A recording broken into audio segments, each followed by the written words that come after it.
City post live. मैं हूँ रिया रजक। बिहार के डिप्टी सीएम विजय सिन्हा ने प्रेस कॉन्फ्रेंस कर ये बताया कि पीएम मोदी 22 अगस्त को बिहार आ रहे हैं। उनकी आगमन पर खुशी भी जताई।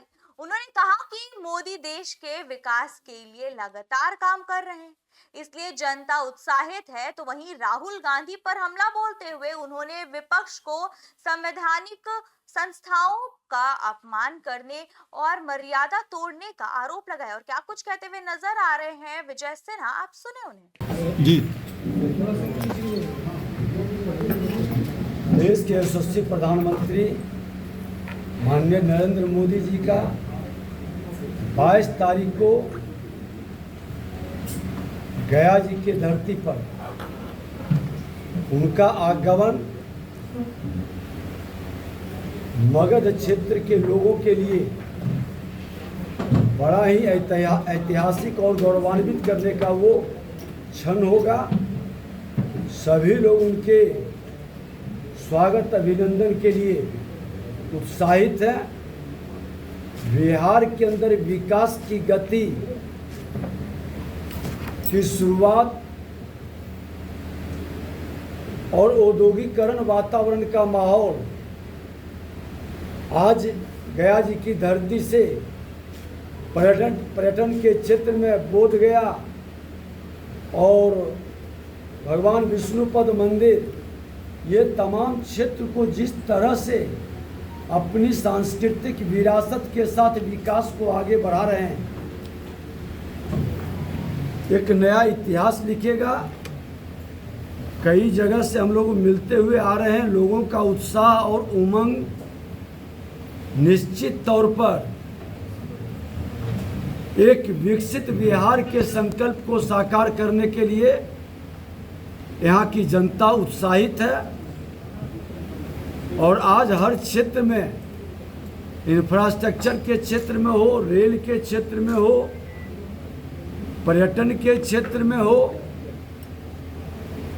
इंडस्ट्रियल वातावरण के क्षेत्र में हो, एग्रीकल्चर के क्षेत्र में हो, हर क्षेत्र में विकास की गति का एक नया आयाम प्रधानमंत्री जी के कर कमलों से शुरू हो रहा है। और उसका असर भी बिहार के विकास में दिखाई पड़ रहा है। प्रधानमंत्री जी का विकसित बिहार का संकल्प साकार करने के लिए एक मजबूत नींव उनके द्वारा हर बार बिहार आकर रखा जा रहा है। ये बिहारियों को गौरवान्वित कर रहा है। का नहीं, लोकतंत्र को तार तार करने की यात्रा है। देखिए, जो अपने बिहार से प्रेम करता है, अपने देश से प्रेम करता है, हर बिहारी देशवासी जो राष्ट्र को कमजोर करने का, राजतंत्र स्थापित करने का, परिवारवाद की अपने जमींदारी को राजनीतिक जागीर समझ लेने का मानसिकता रखता है, उसके विरुद्ध खड़ा होने का जगह यही समय है। क्योंकि संपूर्ण क्रांति का भी नारा यही हिटलर शाही, तानाशाही खानदान से आए हुए लोगों के विरुद्ध हुआ था। और ये मानसिकता कहीं न कहीं साफ झलकाता है कि ये आज फिर से उसी राह पर बढ़ चुके हैं।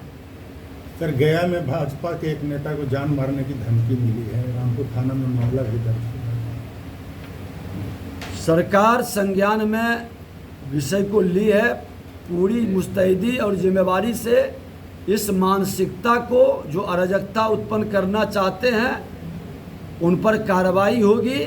अब तो सरकार लॉ एंड ऑर्डर के मामले में, हम पहले भी कई बार कह चुके हैं कि जिस भाषा में अपराधी समझेगा उस भाषा में समझाया जा रहा है।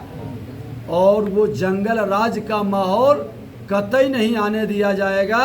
बिहार की जनता शांति के साथ विकास चाहती है। सबका साथ सबका विकास का मंत्र ले चुकी है। इसलिए उनके शांति भंग करने का कोई भी प्रयास करेंगे वो बख्शे नहीं जाएंगे। तो चुनाव आयुक्तों के खिलाफ कार्रवाई करेंगे। ये खलनायक की भूमिका में है। प्रतिपक्ष को सकारात्मक होना चाहिए। संविधान की किताब लेकर चलेंगे, जनता को भ्रमित करेंगे, बरगलाएंगे। संवैधानिक संस्था को पहले अपमानित किए, भ्रमित किए, अब डराने का काम कर रहे हैं। अरे आपकी सरकार बनेगी तो संविधान से बाहर आप नहीं रहेंगे, और आप जैसे लोग सरकार बना ही नहीं सकते। जिस व्यक्ति को ये विश्वास नहीं है कि हमारा संविधान हमारे लिए अमूल्य धरोहर है, हमारा समर्पण संविधान के प्रति होना चाहिए, और संवैधानिक पद पर बैठा व्यक्ति का भाषा अगर जो अराजकता उत्पन्न करने का हो, नेता प्रतिपक्ष देश के अगर जो गुंडा की भाषा बोलने लगे, ये धमकी भरा भाव, दुर्भाग्य से देश के नेता प्रतिपक्ष और बिहार के नेता प्रतिपक्ष का बॉडी लैंग्वेज, उनकी भाषा सारी मर्यादाओं को तार तार कर रहा।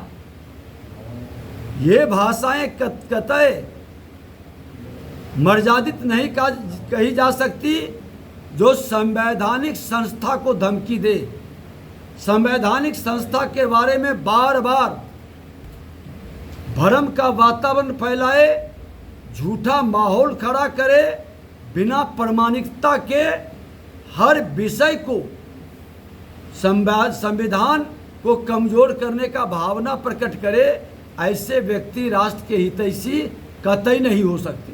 राहुल तेजस्वी के यात्रा पर तेज प्रताप ने भी सवाल उठाया है और उन्होंने